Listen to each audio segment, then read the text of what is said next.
everybody, I'm Tommy, and you're on the Love Boat. What's happening? Glad you're all here. It's another Friday night, and I ain't got... Sandy Randy, good to see you. Kristen Melinda, what's happening? Hey, Timothy Glass. Barbara Waite, and from Mass, good to see you. Diane, glad you're here. Hey, Jess Joan, what's up? Brock Bandy, there you are, bud. Good to have you here, brother. Hey, Jane. I am glad that you are here. Hey, Lumen. This is not the first time that I've done this show. I've done this show before. I think I might have done it the first season of the channel. Hey, Cliff Ann. Honestly, I think it might have been the first season. Hold on one second. I have family. My son got his passport. He's the most excited guy in the entire world, but he doesn't remember apparently when I do lives. So I've done this show once before, and I did it in the first season. And I did it because this is one of those things that I can journal about. But if I do it this way, this is where my wheelhouse is. I don't write like I speak, and I can journal like I speak, but I can't do it at the speed that I speak. And this is one of those things that it's more fun to get through fast. Mom, what's happening, bud? Kimberly, glad you're here. So I'm sure that if you caught my brother's show, you probably knew that there's that weird occurrence. Hey, Lynn, this was a weird occurrence. Hey, Hope, I'm glad you're here. When I was incarcerated, my brother was working with Big Al. And if you watched my brother's channel for any of the time, Big Al's a huge dude. And my brother used to burn him with peppers like he did me. You know, Big Al was always walking into a pepper that was way hotter than he thought it was going to be. But he told Big Al that, you know, that I had been in the feds. And he said, you know, where?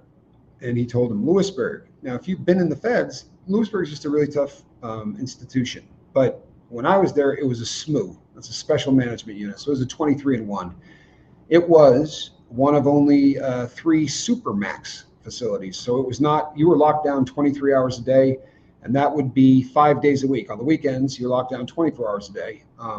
And it was just, it's a tough place. When you go to rec, instead of having a cage for you and your cellie, which is how most places do it, they would put 6 guys to a cage. And it was just violence every day. And it wasn't violence that I was in. I had a very mellow cage. I was able to avoid most of that stuff. But if you got a bad cellmate, you're going to be with him for 18 months, 24 hours a day. When you go to rec, he goes with you. When you go to the shower, he goes with you. I mean, he's in the cage next to you, but you're never separated from your cellmate. And you gotta bite the shit sandwich on a pretty regular basis. I can't think of any other way to say that. You got to put up with things that you would never put up with any other place, because there's no getting out. Hey, Debbie. Hey, Rue. There's no getting out. You're not going to be able to get away from him. So you have to really hone your ability to be with someone that drives you insane and not do anything about it, because you're locked in a cage. And there are fights in the cells all the time. It's almost more frequent than outside. Outside, it's usually gang-related stuff. It's guys that have beefs from other prisons, or their one gang hates another gang, so they try to arrange to get somebody in their cage so that they can hurt them. And the cages there had what they call a bull run, which means that they take off your handcuffs in a smaller cage, and then they pull a slider like they would at a rodeo, and you go in with the other guys. And they put that in place because guys would go in, and the first 4 guys get unhandcuffed and then attack the 5th guy. And he's handcuffed, and it's just ugly. And so they had to, it was just one of those places that nothing good happened at Lewisburg. It was just kind of ugly. And across the street, hey, Wicked Tinkers, so across the hall from me was there's cells, and they're usually, if you look across the hall, it's not directly across. It's usually about a foot to the left, right? You're not quite door to door. But there's 2 or 3 cells in there where you literally line up exactly across. And the reason is that they'll have a pipe chase, or they'll have something in place where they have to stagger just slightly. Hey, Lisa, they just have to stagger the cells a little bit. And I found myself in a cell where I could look directly across the hall at the people that were living there. And one of them they called Chihuahua. It's kind of a tough name to have in a prison. And you look at them and go, you know, every time you see people there, especially if they're not your race, you look at them and go, how did that person get here? Like, this dude was 4'11". I'm not exaggerating. The first time I ever saw him, there was a cop who worked there and had been there for a really long time that was about 7'4", and he was walking this person to the cages. And I was looking at it from a distance, and it looked like a father and a son. The guy was so damn small, it was ridiculous. The guy had to bend down to control the handcuffs on this dude because he was so short. And yeah, exactly. I talked about things that trigger you this morning. You'll notice I didn't do a trigger warning on this show. You can decide if this is rugged and you want to leave. That's completely up to you. Hey, Todd. So I was in there with my cellie, and I'll share with you the cellie's name because he died in prison. He was, well, they don't release how anybody dies in prison. All they said is he was found dead in his cell. I'm assuming it wasn't of natural causes. He was a very young man. But he was doing life in prison without the possibility of parole for some just pointless crimes. He shot a neighbor of his in hopes of getting 500 gallons of anhydrous ammonia that he could use to make methamphetamine and then sell the meth so that he could put money on the books of gang members. A couple of guys worked him, made him believe they were putting him in a gang. The guys who were telling him that weren't even in the gang. It was an absolutely horrific way to blow your life away, to literally flush your life down the toilet. But he was doing life, and his name was Donald Scott Taylor. And you can look him up. He's from New Mexico. His case is foul. You can look it up. But they called him the cannibal because he had chewed the ears off of some of his cellies. He was a really, really odd dude. Not very big, just kind of crazy. And got into fights often. Didn't win them, but was always getting into fights. I was very diplomatic. Hanging out with this guy was kind of like my morning show. I was always trying to get this guy to look at the big picture. I was always trying to get this guy to not screw up his time. He had been in the special management unit for 7 years. He's literally the reason that they passed rules about how long somebody could be there. He had been there 7 years when I got there. So by the time he got out of the SMU, he had been in there close to 9. But we were working out and doing push-ups and things like that. And when I stood up, I saw the guys across the hall. And Chihuahua Celly was a big dude. He was my size. So to be 4'11" and be in there with a guy that's like 6'2" is a bad situation. It's not a good situation. And I don't know what the fight broke out about. They always seem to get along really, really well. And at the time, I was running a sports book. I was taking bets as a way to make a little extra cash in there and really more to kill time. But I used to bet with these guys. I mean, they would bet with me, and I would take action on football games and stuff with them. So I knew these guys just by talking through the door or shooting kites. But the guy always had a smile on his face, which is, it's got to be a scary place to be if you're not 5 feet tall and you're surrounded by guys that are all big, bald, tattooed, and most of them gangbangers. I've told the story before, but when I got to the second phase of the SMU, what they do is they keep you as separated as possible. The guys that just get there are put in single cells until they can allow you to get out. In the second phase, you're out for 3 hours a day. And they want you to meet people and figure out who you could live with so that you don't end up killing each other. And when I got there, they said to me, "You're moving in with Rick." And I was like, I thought I got to get out. And he said, "There's only 2 people here that aren't in a gang. And you're one of them and he's the other. So we're putting you in a cell together." Most people there are there for gang activity. So it's just not a great place. But whatever they were arguing about escalated to the physical. And when people fight in a cell, it's kind of an echo chamber. It's like being in a speaker box. And you can hear knuckles bouncing off of heads. It's just a very, very loud noise. And more often than not, because it's not a very big room. Now, the cells in Lewisburg, I was on J block, second floor. The cells were huge. I mean, by prison standards, these were massive. Normally, it's a walk-in closet. This was almost 3 of them. But he had slammed the little guy into the door. Makes a hell of a lot of noise. And normally, in a prison, you don't even look at something like that. Because if people see you looking, they call it dry snitching. Because you're going to bring attention to what's going on in there. But we're in a lockdown unit, so there's no cop there.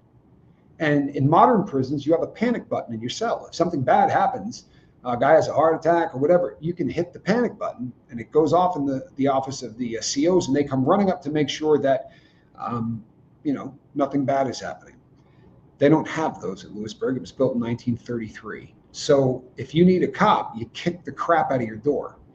And it's known that you don't kick your door because you need clean boxers, or you don't kick the door because they told you were getting a shower that day. You kick the door because your cellmate had a heart attack. It's how you summon the cops. And as I looked across, if he had slammed that dude into the door 4 or 5 more times, they might have come up. But they didn't. He sort of tumbled them back towards the door. If this had been any other cell, if it had been a normal size cell, I wouldn't have been able to see the things that were happening. You're limited. They have big windows there, really big windows, but you're still limited in what you'd be able to see because the cell, comes up to about belly button height. So unless you get on a bunk or whatever, but this is a very deep, huge cell. And it was really obvious that this little guy was just getting the ever-loving crap kicked out of him. And at one point he had him in the corner. It was just sort of, raining punches on this dude. You can't really, no matter what you see in movies, if you're 130 pounds and you're 4'11", fighting a guy that's 200 pounds and change who's 6'2", you're not probably going to do really well unless you're, Jean-Claude Van Damme. And Chihuahua was not. Apparently his people didn't call him that. They had a different name for him, but that's what everybody at the SMU called this dude. And he fell. And when he fell to the ground, the guy started to stomp on him. And the first couple were around his chest, and then he landed on his head. And the noise of stomping a guy's head on a concrete cell floor is one of the most disturbing things. You literally can't wrap your brain around it. And it's to the point where I was like, holy crap. And I said to my cellie, I'm like, we got to do something. And he goes, oh, no, we don't. And the way the politics work in a place like that is if I were to kick the door, then they're going to put a hit on me. And it's going to be my cellmate who's going to have to carry it out because I don't go into a gang cage. So the only person that would have an opportunity to do it would be my cellmate. And if my cellmate didn't handle it, then, if I were successful in beating the crap out of him, the next guy's going to get the same order because you're not allowed to interfere, especially if it's outside your race. It sounds stupid, right? It really does. It sounds stupid. But the way you kick a door, there's actually like a science to it. You turn around backwards and you lift up one leg so that your knee, so your leg is against, your foot is against the back of the door and your knee is kind of parallel. And then you just bam, you give it the business. And I said to him, I'm like, I can't listen to this. I can't watch this. And he's like, dude, you are about to put the both of our worlds, into shit. It's just going to be really, really bad. And he goes, they're going to make me come after you. And he's like, I can't beat you. I'm pretty confident of that. I was way bigger than Donald Scott Taylor was, way bigger. And he was pretty lazy. He had been in the SMU for 7 years.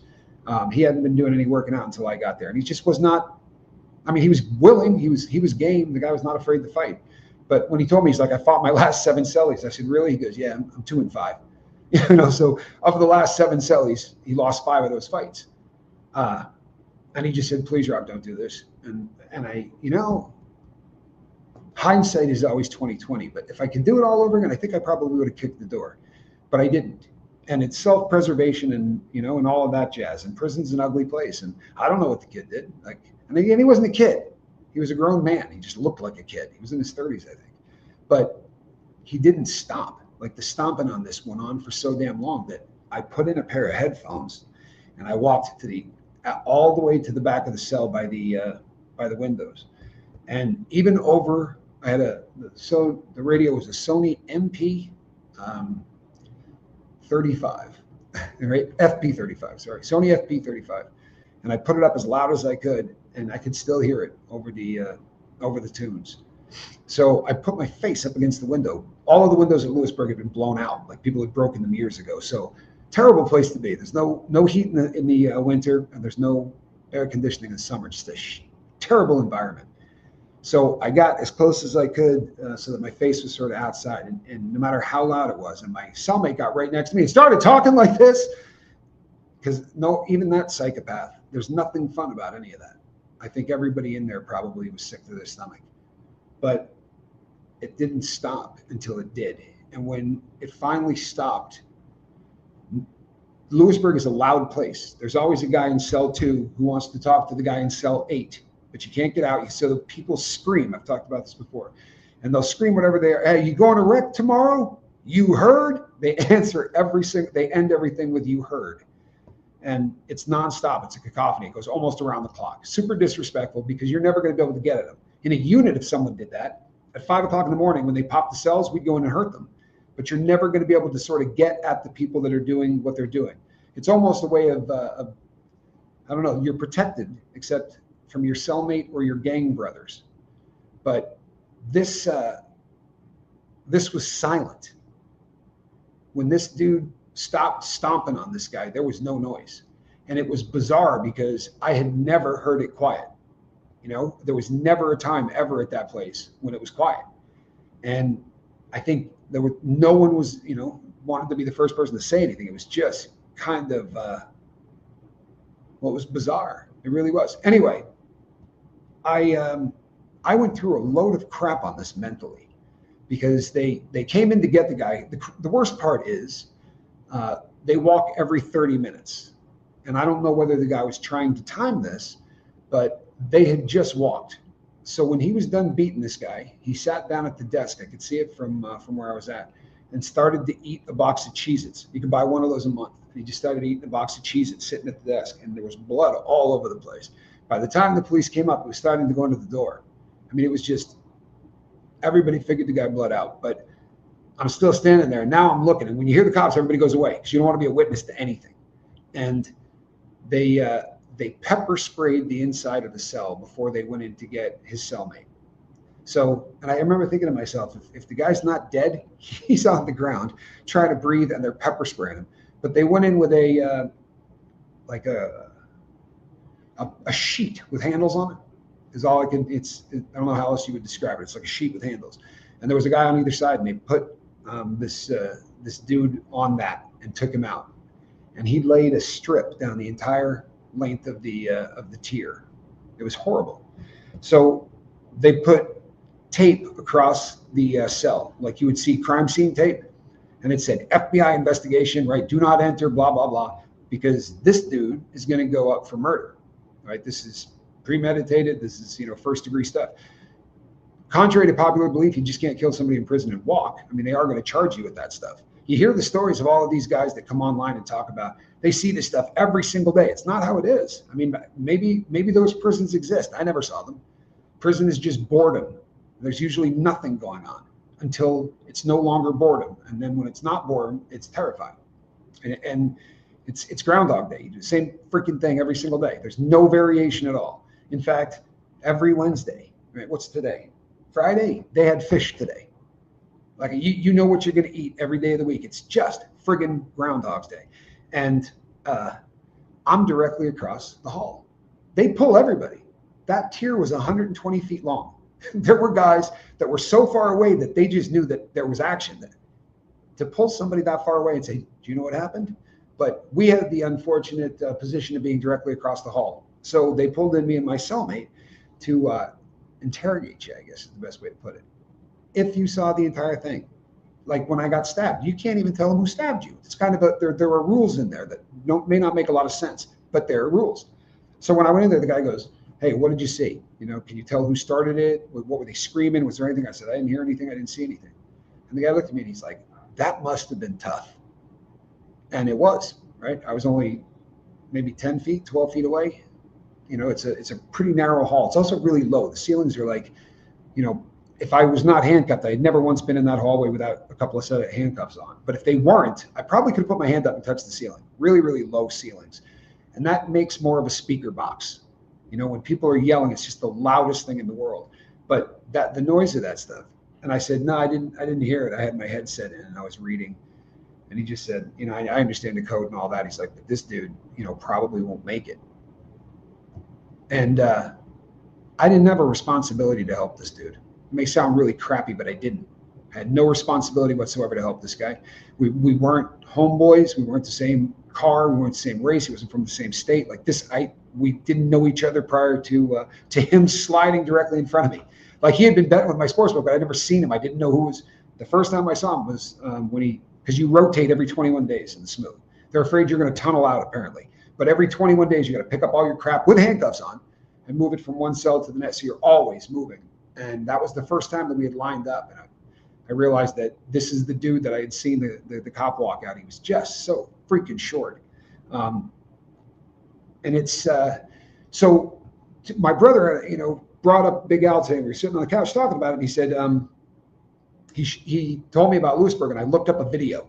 And I was like, people getting killed and stuff. And he's like, no, not at all. He's like, they were just showing the architecture and going through the halls. And he's like, it's dark. It's just so freaking dark. He's like, it really freaked me out. He's like, in the wall, That prison you saw in the thumbnail, the prison has a wall around it, and it is the longest freestanding wall in the U.S. It's huge. I mean, the whole prison has a wall instead of a fence, and the wall's like 40 feet high, and all of the buildings are inside the wall. It's the most bizarre prison in the world. Usually, the administrative building and all of those are outside because they don't want the people locked up with the animals in case things go bad. But this is really a weird prison. As I said on Johnny's channel, my son saw people die and kill themselves in the shoe. The worst was when he saw an inmate kill a CO. Oh my God! And the coworkers, yeah. If you kill a CO, there's no way you're getting to medical, right? Something bad's going to happen to you on the way out of there. They have no sense of humor for that. Most of the people at the SMU attacked a guard. That's usually how you end up in the special management unit, and it's not. Yeah, it's ugly. But if you if you kill a guy, you're done. I promise. I guarantee you, AB, that's sadly that is how it will go down. If you kill a guard, you're not getting out of there alive. At least in my experience in the feds, that's definitely the way it is. But so I said, do you remember the name of the video? And he said, no. We were watching a different thing, and they brought up prisons, and I was like, let's see if we can find that. You know, I'd like to know what architecture they show, because you may see the unit that I was in or whatever. And it started out just like that. That's what they were doing. They were kind of showing things, and they were talking a little bit about how bad it was, and they started to talk about different experiences. And it's like, it was so random. They're talking about things that happened there like 10, 15 years before I got there. And I said to him, it wasn't a SMU. That was when you could walk around the yard. And they talked about all the stuff that had nothing to do with me. And then a date popped up, and I went, wow. And he goes, weren't you there then? I said, absolutely. Yeah, that was definitely the time that I was there. That was my class, right? Class of 2014. But you know, you're there 18 months, and then there's another phase that you got to go through. It's just awful. But I said, no, I was there. And they covered the story of the guy that got killed across the hall. And this is one of those things that I don't really spend a lot of time thinking about if I can avoid it, because for a really long time, I would have nightmares about it. And in the nightmares, it was never this little, Mexican cat getting stomped on. It was always somebody I cared about. And sometimes I could actually, I'd start kicking the door and no one would come, or I'd be able to get the door down. Like the dreams are different, but I could never get, do anything to protect the people I cared about. And I went through a bunch of therapy, and everybody leaves prison unless you're on like even if you're on a 1 or 2 yard something, you're going to see something you don't want to see, guaranteed. But if you're at a higher custody level, if you're at a max or a super max, it's going to be boredom. Like all the guys that say every day dudes were dying, it just wasn't that way. There were fights every day out in the cages, but I wasn't involved in them. They were always gang stuff, and occasionally stabbing or whatever. But these people were far enough away that you're not really intimate with it. This was really weird because it was right there. It was right across the hall.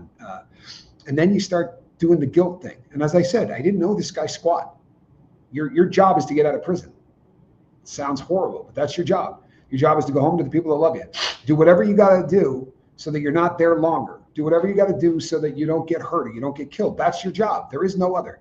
Now, you will make friends in there with people that you go, you know what, I'd kill for that dude. Or I would definitely go to that guy's aid. That wasn't one of these guys. I didn't know him. Couldn't tell you his real name. But I could have kicked the door. And the reality of that will last, it wouldn't have been the right decision. But I think Shakespeare said that, the brave man dies once. And, if you take the cowardice route, you die 1,000 times because you're just going to keep reliving all of the things that you could have done something different on. And I know I did the right thing. I did. It's a terrible thing to say, but I did the right thing. If I didn't, then you know what? They'd have killed him anyway. I mean, honest to God, by the time I was ready to kick the door, this guy had had his head stomped on probably a dozen times. And guy 240 is doing that to you. I can't imagine you could take 3 or 4 of those, right? The phrase is putting the boots to him, but there's no boots in Lewisburg, which is kind of fascinating. Like this guy would have just had tennis shoes, but I didn't. My job was to get out of there. And I don't regret what I did.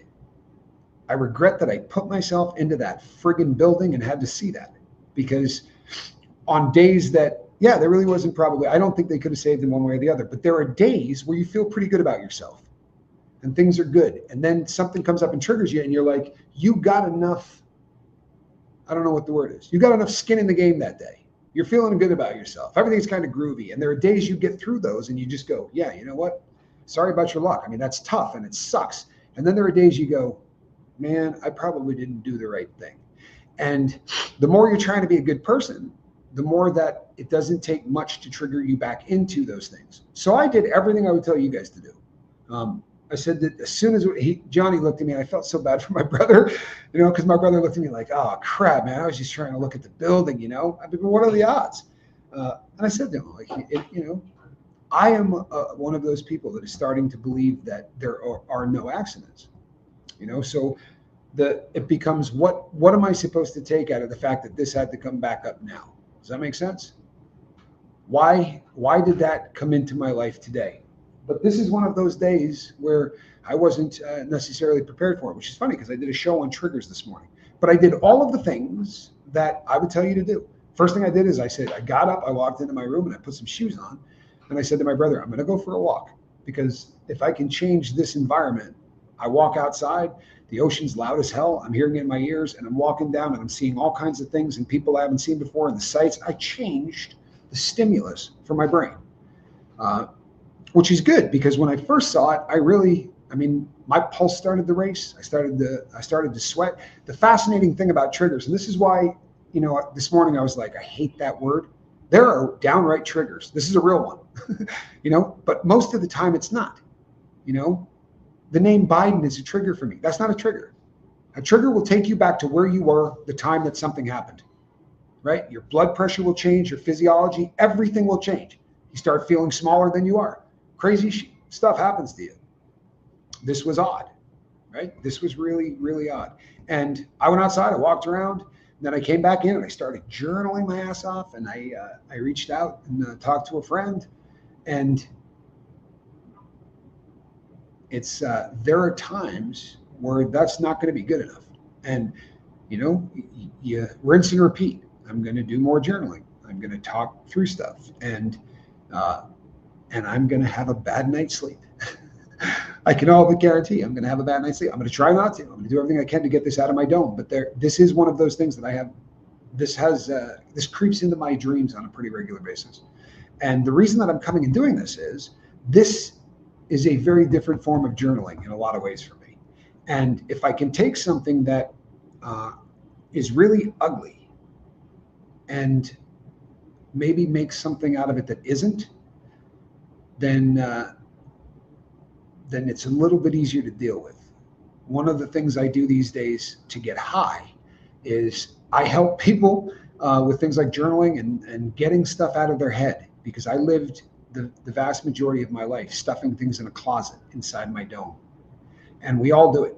Even the people who are, Tony Robbins shoves stuff into his closet. Everybody does. But the goal is to put as little bit in there as you can, and then to clean it out every chance you get. But we all do it. This isn't one I can shove back in a closet.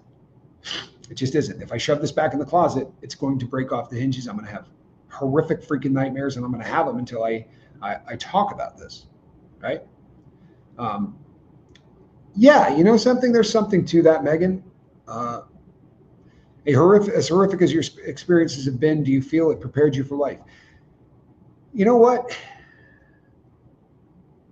I think I had to see everything I saw.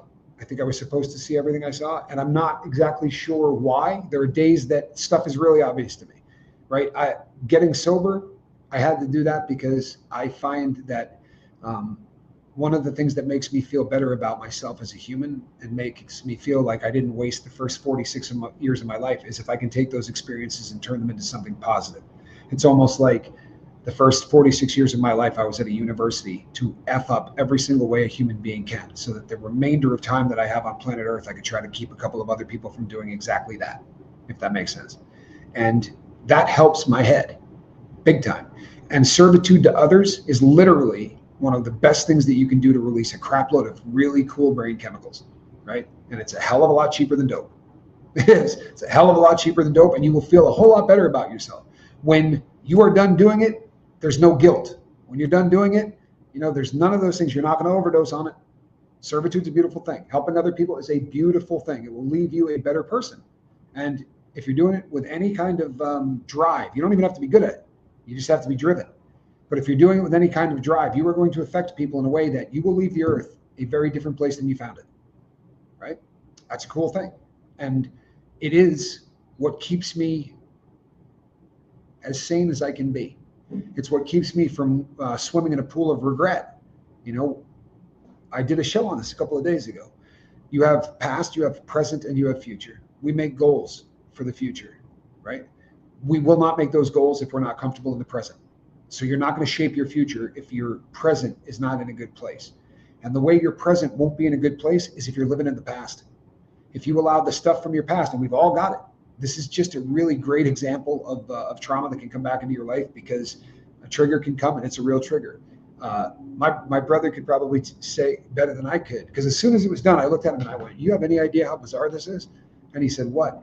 I said, "You don't get to see somebody go through this."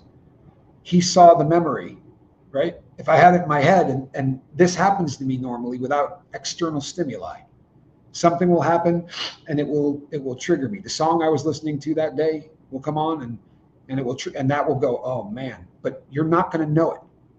I'm not going to go, "Hey, that song did this." It's just one of those things that I work through on my own, because it's not a friggin' fun topic to talk about. It's pretty disgusting.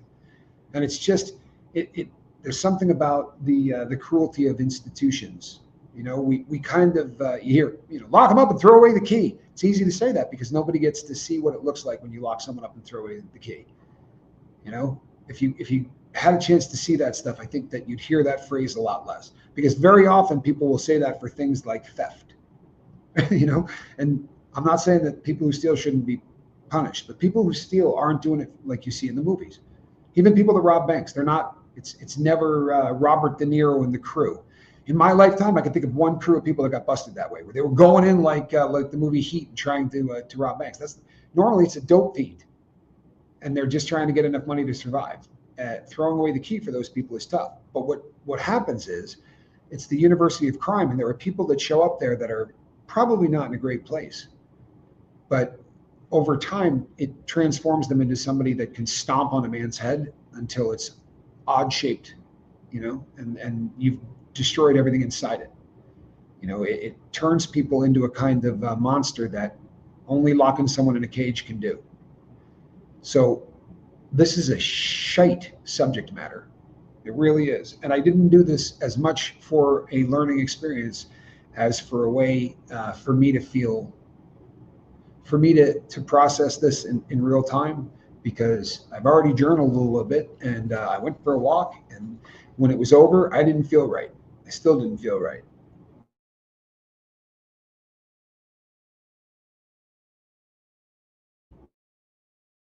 Sorry about that, folks. Even with it over, I didn't feel like $1,000,000, and I'm not going to. This isn't something that will go, but I would like to get back to maybe 400 grand or something. I'd like to get back to where I'm feeling at least normalized. It's so difficult to visit your loved ones in prison. How does it affect the inmate? Is it better to write or call them instead of visit for them? I can only tell you from my experience, and it depended on the person. I had people come and visit me, but depending on who it was, like I would not have wanted my brother to come see me in a cage. I just wouldn't have. And when my dad, it was at the end of my dad's life, and my dad said, "I'm going to come up and see you," and I just had my feeling was he doesn't think he's going to make it the next 7 months, because that's about what I had left. And that wasn't the case. It really wasn't. It was that he was in that part of the he was going to be in that part of the country, and he was only going to be about an hour and a half from where I was at. But we had the best visit. It was absolutely amazing. We sat and talked. We didn't talk about where I was, right? We talked about just really great stuff, and it was cathartic. I had so much fun.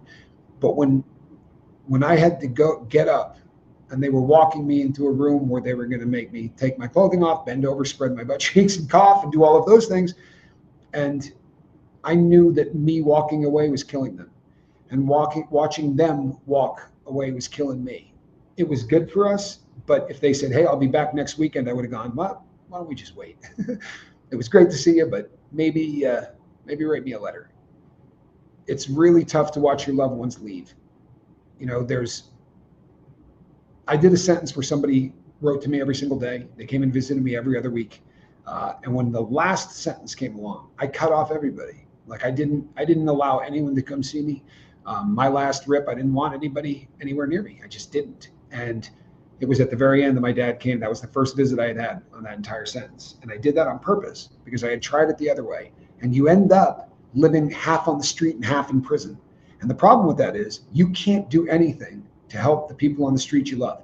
So you call and you know, the girl you're with or your son or whatever, they go, you know what so-and-so did to me? And you just want to protect people and you can't. You're inside. You want to be in the life of the people that you love and say the things that need to be said and do all of those things, but it's just not going to happen.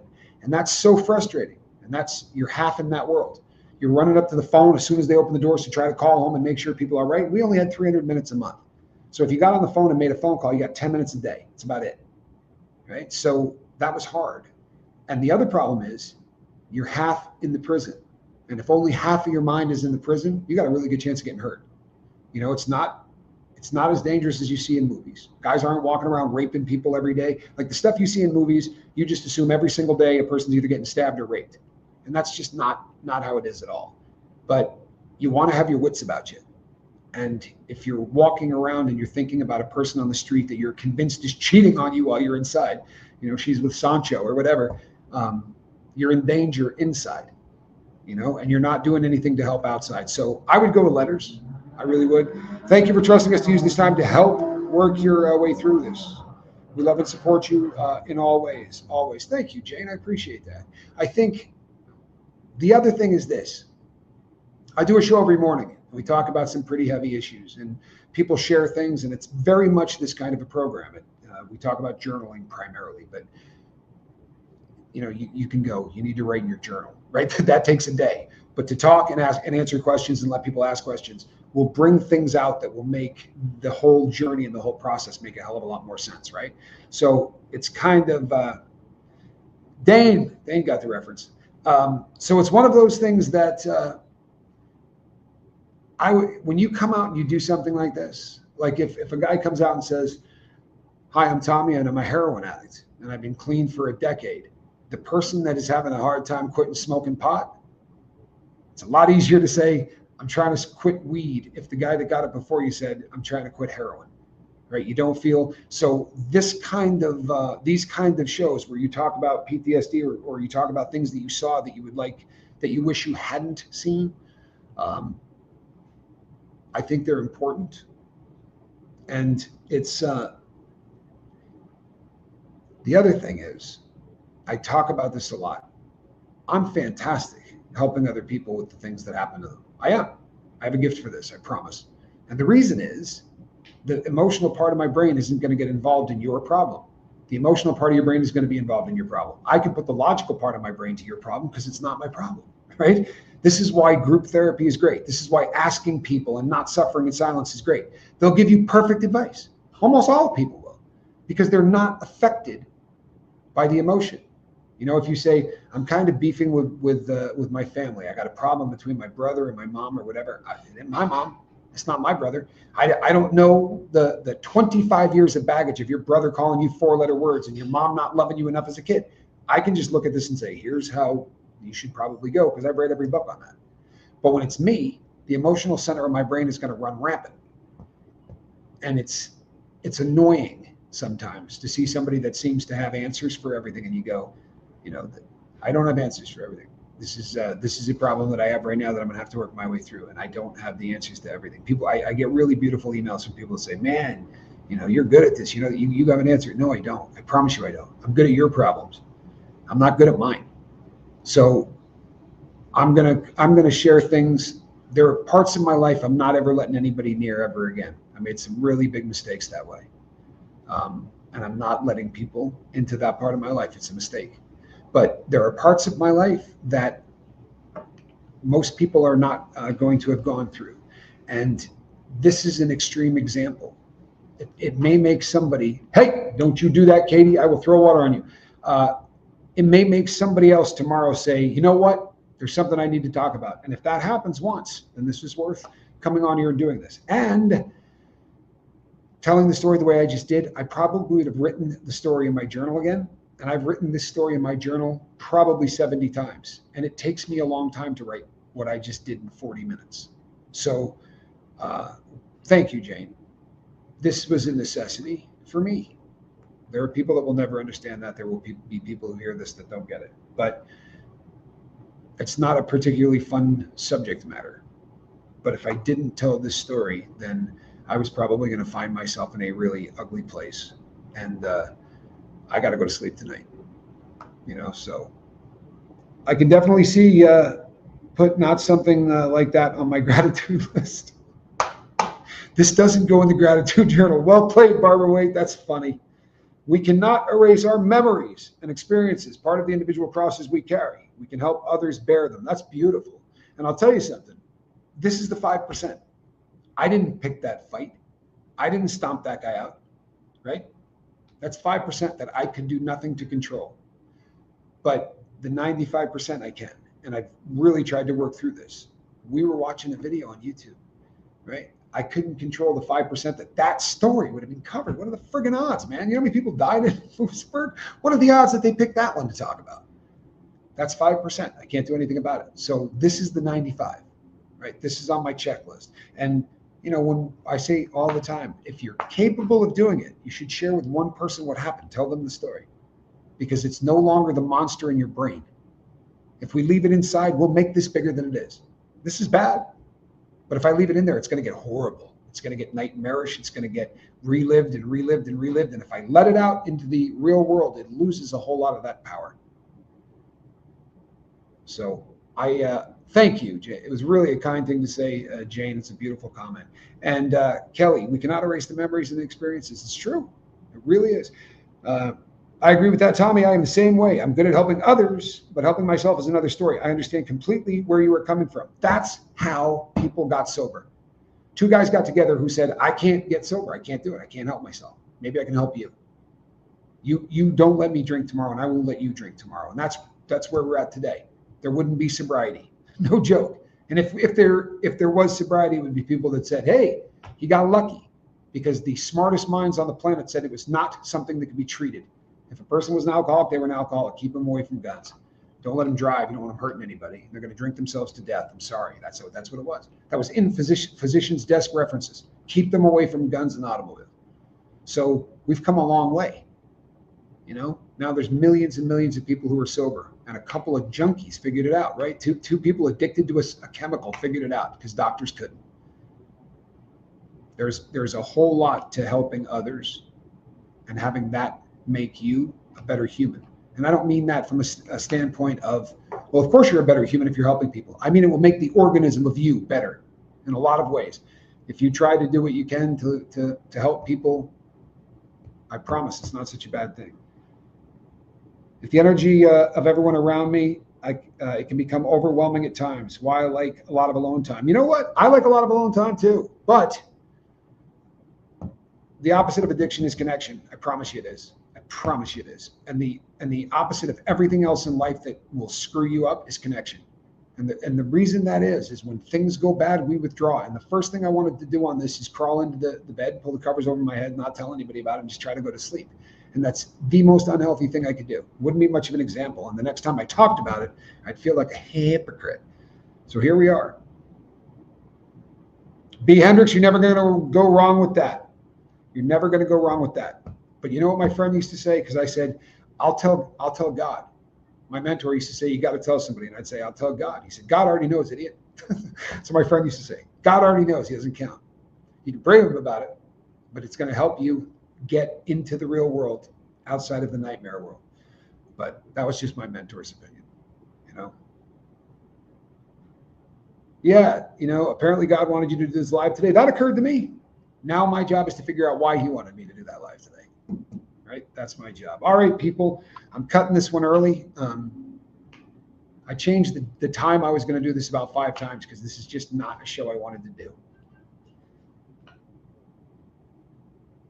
You know what? To be honest, I'm a bad person in many ways, but I've become a better person helping other people through stuff. People who tell me that they're a bad person in many ways, some of the best people I've ever met have said that exact sentence to me. There are so many people out there that are just kind of unaware. If you're aware that there are parts of you that are that need help and are not healthy, then I think that's probably a pretty healthy thing. Right? All right, folks, tomorrow morning I'll be in a much better mood. I promise you I will. So between now and the next time I see you, put a little love in your heart. Be kind to one another. God bless. We'll see you tomorrow. Bye-bye. Or not. Bye-bye.